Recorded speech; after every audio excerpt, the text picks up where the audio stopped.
Happy New Year. Welcome into 2024, and we're kicking off our We've Got Questions because, it's January, and a lot of people are celebrating dry January. I may not be doing it as much as I used to with everything I've got going on, but we've got someone here to kind of tell us a little bit about what's going on in the world of that and the responsibility. We have Brown-Forman's Global Alcohol Responsibility Manager, Leah Kelly. Welcome in. Hey, Jonathan, thank you for having me today. Absolutely, and it's very interesting because every brand it seems nowadays is kind of getting behind the dry January, the behave yourself, be responsible. But you talk about all the connections. Why are companies like Brown-Forman now getting behind dry January and this uh, push towards inclusive drinking with the low ABV options, the mocktails, things like that? hmm So, when you think about dry January and when you think about the emergence of mocktails, we actually have to go back further than that. So, when you think about when you think about the beverage alcohol industry and as a beverage alcohol supplier, responsibility really has to be in our foundation. We have to acknowledge that consumed irresponsibly, and for some people, any consumption is irresponsible. There's harm associated with our products. So it's actually the onus is on the industry to make sure that we are educated ourselves around what responsibility means and also transcending that education into the relationships we have with our business partners and the experience of the consumer. So responsible marketing is a part of what we do. Responsible consumption is a part of how we have good business. But when you think about the push pull factors of things like dry January, the emergence of mocktails, I would argue a key driver to that is actually culture, as culture is the driver for everything. Um, the reasons why we gather socially are largely the same: really good things, really bad things, or just to be in community with people. And what's good about the evolving social landscape is that people are social acceptance around people showing up authentically and people showing up out loud as themselves.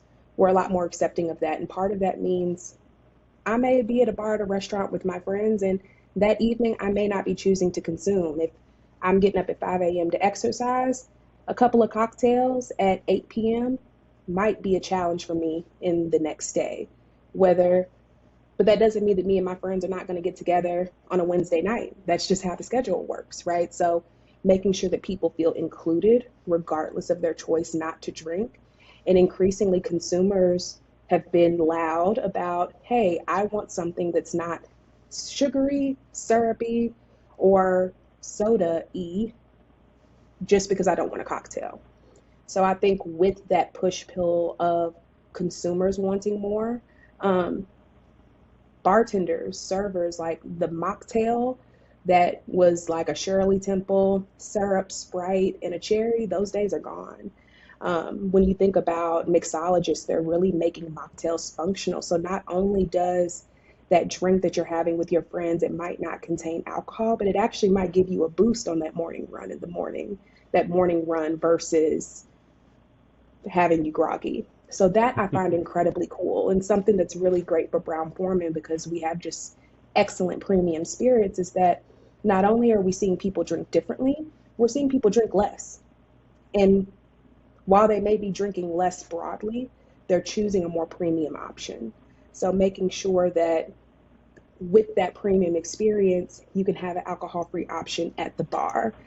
You can have that safe ride at the bar, right? So you don't have to be told that you need a safe ride home. You can be empowered enough to scan the QR code and get you a safe ride home yourself. So I think that drivers like that are really interesting. And then something that we can't get around is that in reality, the beverage alcohol industry is one of the most regulated industries in the world.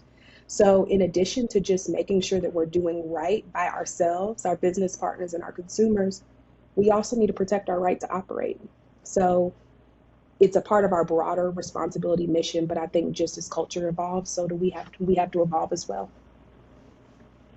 And I'm always curious about this too because you kind of touched on it. You guys see the changes because you guys kind of get to see the numbers, see how things are going, but it's got to be a weird balance. I mean, yes, there are regulations on what you can and can't do at certain times and so forth, but it's a weird, probably a weird balance for your role of you guys are still trying to sell alcohol, but also do it in a responsible way. Like you said, if you enjoy it too much, bad things could occur. Hopefully, everyone drinks responsibly. But how is that balance like for y'all?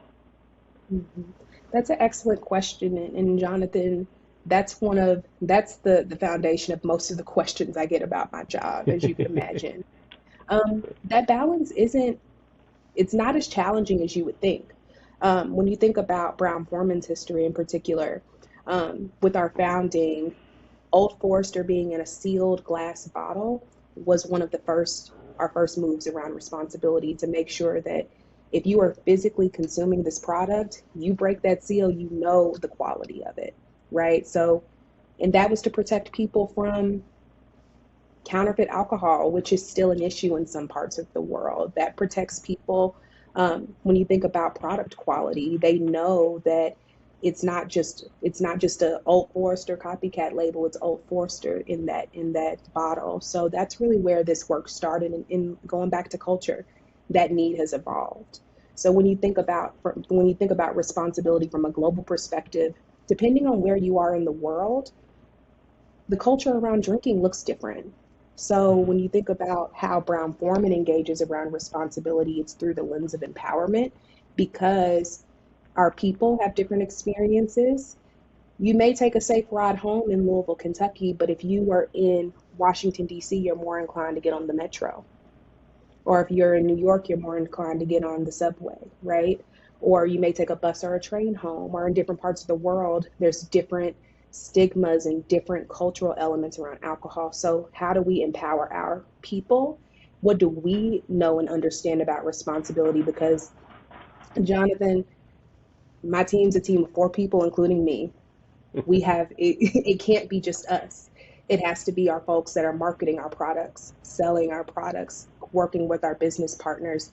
They have to understand and know where and how to integrate responsibility into their roles, which enables us to be incredibly effective to cascade that message. So not just for ourselves, but for our business partners, bars, restaurants, venues, our distributors. You know, alcohol goes on a truck and it's delivered all over the country, making sure that responsibility is ingrained in all of that messaging, particularly around training. And then last but certainly not least, the consumer. Because first and foremost, the consumer is going to do what they want to do anyway. So how can we make sure that we're empowering the right decisions at at an event, whether it be sponsored or unsponsored, when they see our label and to think mindfully about what and how they're consuming. Why are you consuming? We get together for the good, the bad, and the mundane. It's a Wednesday and we want to get together. How do we be how are we thoughtful and how are we intentional about that time we're spending together, whether it's over a cocktail or not? So it really, simply put, is good business.